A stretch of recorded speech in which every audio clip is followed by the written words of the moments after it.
हरे कृष्णा। सभी वैष्णव भक्तों के चरणों में दंडवत प्रणाम। मैं राधिका प्राण वल्लभ देवीदासी आपका स्वागत करती हूँ। तो नवरात्रि के अत्यंत शुभ दिन चल रहे हैं।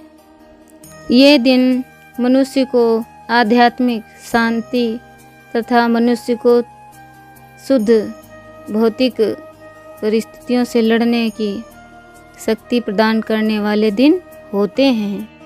वर्ष में आने वाले ये दिन मनुष्य को अवसर प्रदान करते हैं कि वो देवी दुर्गा की उपासना द्वारा अपनी साधना को सशक्त बना सके और अपनी जीवन के आध्यात्मिक लक्ष्य के निष्ठा से बढ़ सके।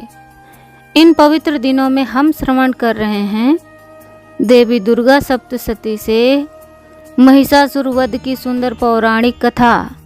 इसी कथा श्रृंखला की पिछली कड़ी में हमने सुना कि माँ भगवती से भयभीत महिषासुर का मंत्री अपने राजा के पास वापस लौट आता है। माँ भगवती की चेतावनी महिषासुर को सुनाई और तब महिषासुर भी कुछ क्षण के लिए सोच में पड़ गया और फिर उसने तत्काल अपने मंत्री और सलाहकारों को सभा में बुलाया। उनसे सब वृत्तांत कहते हुए पूछा कि मुझे अब क्या करना चाहिए।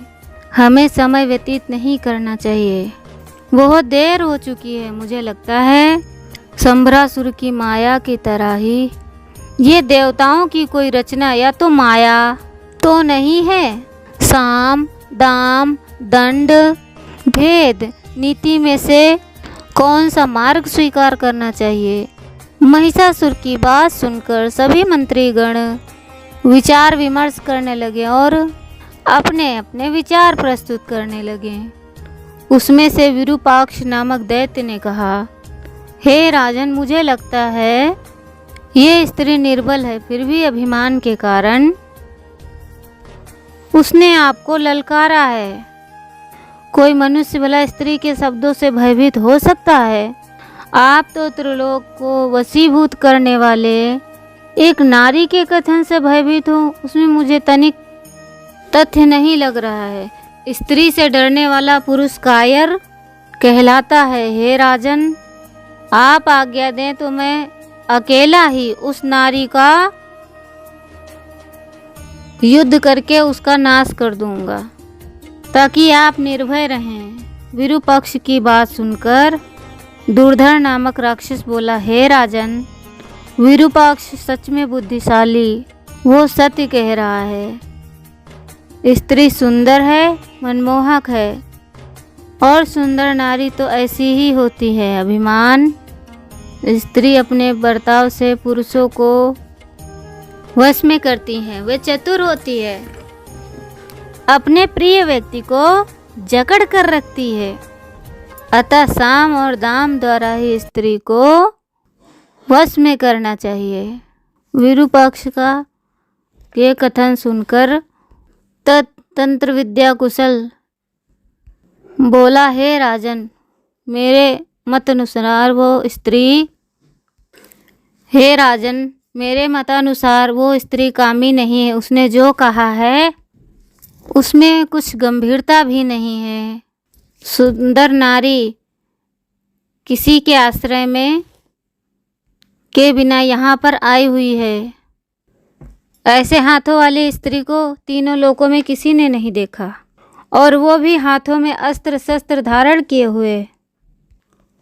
मुझे लगता है इस स्त्री का निर्माण काल ने किया है, क्योंकि मुझे रात्रि में स्वप्न आ रहे थे। अतः यह निश्चित है कुछ विनाशकारी शक्ति अवश्य ही कार्य कर रही हैं।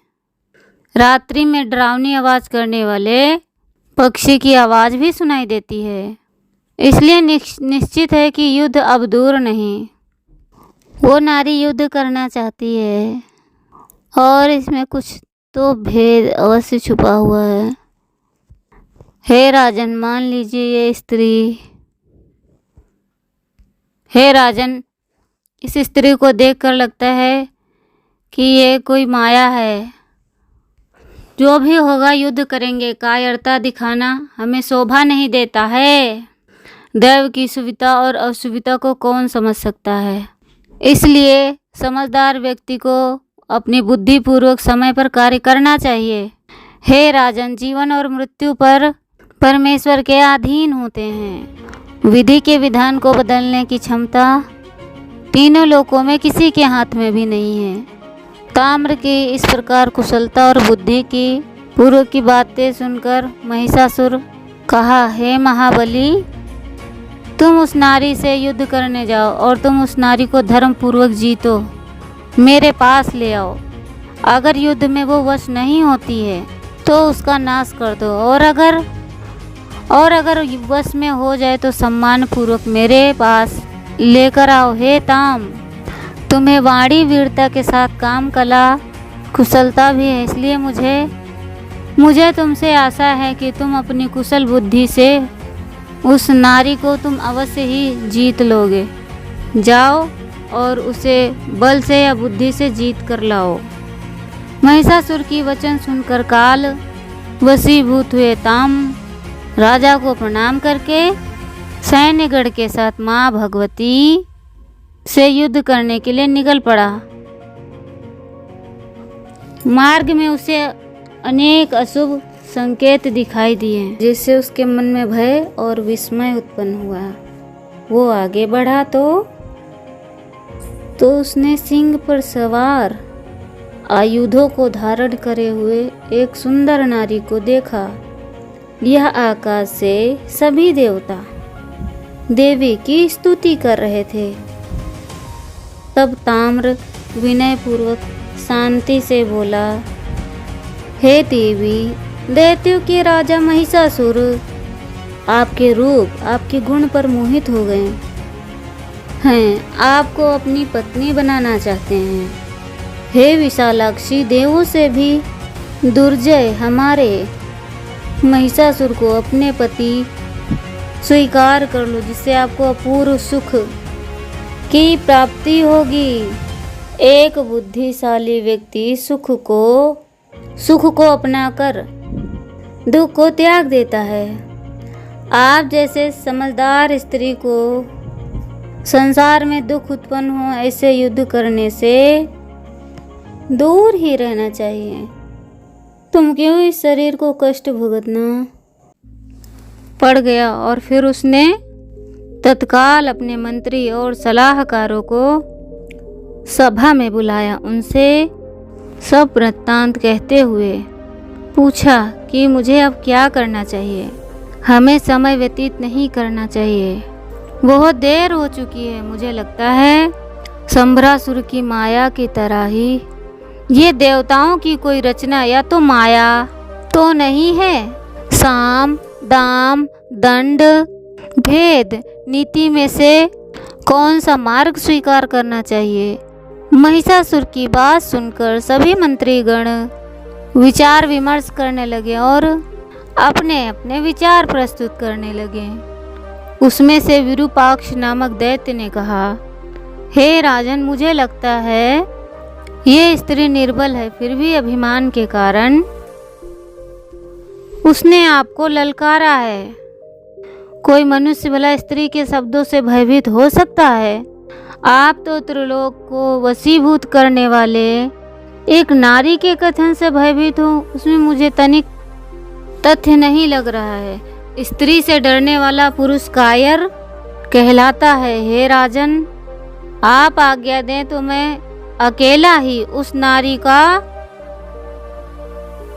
युद्ध करके उसका नाश कर दूंगा, ताकि आप निर्भय रहें। विरूपक्ष की बात सुनकर दुर्धर नामक राक्षस बोला, हे राजन, विरूपाक्ष सच में बुद्धिशाली, वो सत्य कह रहा है। स्त्री सुंदर है, मनमोहक है, और सुंदर नारी तो ऐसी ही होती है। अभिमान स्त्री अपने बर्ताव से पुरुषों को वश में करती है। वे चतुर होती है, अपने प्रिय व्यक्ति को जकड़ कर रखती है। अतः साम और दाम द्वारा ही स्त्री को वश में करना चाहिए। विरूपाक्ष का ये कथन सुनकर तंत्र विद्या कुशल बोला, हे राजन, मेरे मतानुसार वो स्त्री कामी नहीं है। उसने जो कहा है उसमें कुछ गंभीरता भी नहीं है। सुंदर नारी किसी के आश्रय में के बिना यहाँ पर आई हुई है। ऐसे हाथों वाली स्त्री को तीनों लोकों में किसी ने नहीं देखा, और वो भी हाथों में अस्त्र शस्त्र धारण किए हुए। मुझे लगता है इस स्त्री का निर्माण काल ने किया है, क्योंकि मुझे रात्रि में स्वप्न आ रहे थे। अतः यह निश्चित है कुछ विनाशकारी शक्ति अवश्य ही कार्य कर रही हैं। रात्रि में डरावनी आवाज करने वाले पक्षी की आवाज भी सुनाई देती है, इसलिए निश्चित है कि युद्ध अब दूर नहीं। वो नारी युद्ध करना चाहती है, और इसमें कुछ तो भेद अवश्य छुपा हुआ है। हे राजन, मान लीजिए ये स्त्री, हे राजन, इस स्त्री को देखकर लगता है कि ये कोई माया है। जो भी होगा युद्ध करेंगे। कायरता दिखाना हमें शोभा नहीं देता है। दैव की सुविधा और असुविधा को कौन समझ सकता है। इसलिए समझदार व्यक्ति को अपनी बुद्धि पूर्वक समय पर कार्य करना चाहिए। हे राजन, जीवन और मृत्यु पर परमेश्वर के अधीन होते हैं। विधि के विधान को बदलने की क्षमता तीनों लोकों में किसी के हाथ में भी नहीं है। ताम्र की इस प्रकार कुशलता और बुद्धि की पूर्व की बातें सुनकर महिषासुर कहा, हे महाबली, तुम उस नारी से युद्ध करने जाओ और तुम उस नारी को धर्म पूर्वक जीतो, मेरे पास ले आओ। अगर युद्ध में वो वश नहीं होती है तो उसका नाश कर दो, और अगर वश में हो जाए तो सम्मान पूर्वक मेरे पास लेकर आओ। हे ताम, तुम्हें वाणी वीरता के साथ काम कला कुशलता भी है, इसलिए मुझे तुमसे आशा है कि तुम अपनी कुशल बुद्धि से उस नारी को तुम अवश्य ही जीत लोगे। जाओ और उसे बल से या बुद्धि से जीत कर लाओ। महिषासुर की वचन सुनकर काल वशीभूत हुए ताम राजा को प्रणाम करके सैन्यगढ़ के साथ माँ भगवती से युद्ध करने के लिए निकल पड़ा। मार्ग में उसे अनेक अशुभ संकेत दिखाई दिए। वह देवी अकेले ही सूरवीर से लड़ने की बात कर रही है, तो उसके पीछे कौन सी शक्ति कार्य कर रही है। मूलभूत कारण ढूंढना होगा। अपने गुप्तचरों को तैयार करो, इस काम पर लगाओ। कायरता का आधार केवल आशा है।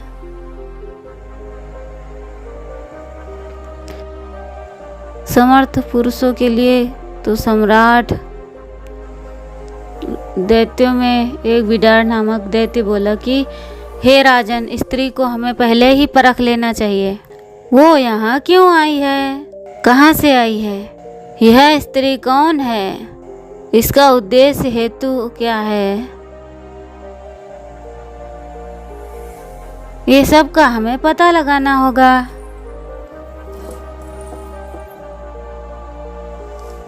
क्योंकि आपने अपनी मृत्यु एक स्त्री के ही हाथों मांगी थी, इसलिए देवताओं का ये कोई षड्यंत्र तो नहीं, या तो फिर ये विष्णु की तो माया नहीं है, जिसमें एक नारी को आगे करके आपका सर्वनाश करने की सोचा है। अतः सबसे पहले हमें ये सब बातों का पता लगाकर आगे बढ़ना चाहिए। युद्ध करने में कोई बुद्धिमत्ता नहीं है। उसकी बात सुनकर दुर्मुख नामक दैत्य युद्ध में बोला, हे राजन, युद्ध में हमारी जीत सुनिश्चित है। युद्ध को छोड़कर हमारे सूरवीर भागना शोभा नहीं देता। इंद्र जैसे महान देवता को हरा दिया है, हमने युद्ध कर नहीं छोड़ा। दुर्मुख की वाणी सुनकर बाष्कल ने भी कहा, हे राजन, चिंता ना करें और मुझे आज्ञा दें, मैं अकेला ही उस नारी से लड़ूंगा और साथ साथ उस नारी को वश में भी कर लूँगा और आपके सामने उसे उपस्थित करूँगा। मैं किसी से नहीं डरता, ये तो एक सामान्य पोटली है। आप सुख और चैन से आनंद में रहिए। मुझे लगता है कि आपको तो अब युद्ध में भी नहीं आना पड़ेगा, उसके लिए तो मैं ही पर्याप्त हूँ। उसके बाद में दुर्धर दैत्य बोला, हे राजन, देवों ने जिस नारी सृजन किया है उस नारी को मैं रणभूमि में अवश्य पराजित करना है। आपको भयभीत करने की ये देवों की एक योजना है और माया भी स्वरूप में नारी का श्रृंगार जन करने की, कि नारी मनुष्य को डरा सके। और यदि व्यक्ति डर जाए, ऐसा कैसे हो सकता है? अतः संताप छोड़ दीजिए, मुझे आज्ञा दीजिए कि सभी विचार विमर्श मंत्रियों के काम हैं। मुझे आज्ञा दीजिए, मैं तो योद्धा हूँ कि इस युद्ध में आगे रहकर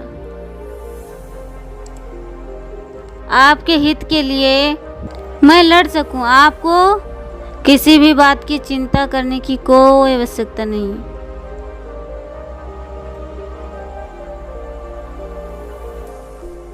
बाष्कल और दुर्मुख के इस प्रकार कहने पर महिषासुर ने उन्हें युद्ध में जाने की आज्ञा दी और आज्ञा पाते ही वे दोनों दैत्य गर्व में चूर होकर सब प्रकार के अस्त्र शस्त्र से सज्ज होकर युद्ध के लिए निकल पड़ा। देवी दुर्गा के सामने आते ही क्या वे युद्ध कर पाएंगे या फिर खुद भी भयभीत होकर वापस लौट आएंगे? ये इसके बारे में और हम जानेंगे इस कथा की श्रृंखला में। जुड़े रहिए आप। और हाँ, चैनल का लिंक अपने दोस्तों, मित्र, परिवार सब में शेयर कर दें ताकि लोगों तक वीडियो पहुंच चुके। हरे कृष्णा।